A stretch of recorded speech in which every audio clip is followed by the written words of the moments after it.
Angkatan bersenjata Rusia belum mengendorkan serangan ke Ukraina. Dalam 24 jam terakhir, puluhan infrastruktur dan aset militer Ukraina dihancurkan. Tribun Timur mengutip situs Kementerian Pertahanan Rusia, intensitas serangan tak berkurang. Dalam sehari, 5 depot bahan bakar minyak militer Ukraina dihancurkan. Pada pagi hari tanggal 6 April, rudal darat dan udara presisi tinggi menghancurkan 5 pangkalan depot bahan bakar di dekat Radekov, Kazatin, Prosyanaya, Nikolaev, dan Novomoskovsk. Fasilitas ini digunakan untuk memasok bahan bakar ke formasi militer Ukraina di daerah Kharkov, Nikolaev, dan Donbas, kata juru bicara Kementerian Pertahanan Rusia, Mayor Jenderal Igor Konashenkov.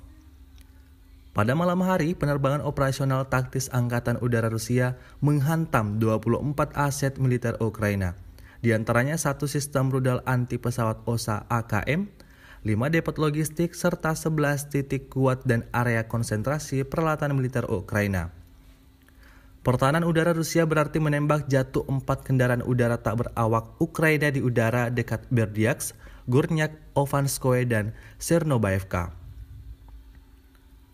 Secara total 125 pesawat Ukraina dan 93 helikopter, 407 kendaraan udara tak berawak, 227 sistem rudal anti pesawat, 1.981 tank dan kendaraan tempur lapis baja lainnya, 215 sistem peluncuran roket ganda, 854 artileri dan mortir lapangan, serta 1.882 unit khusus kendaraan militer dihancurkan selama operasi, kata Majen Igor dikutip Tribun Timur.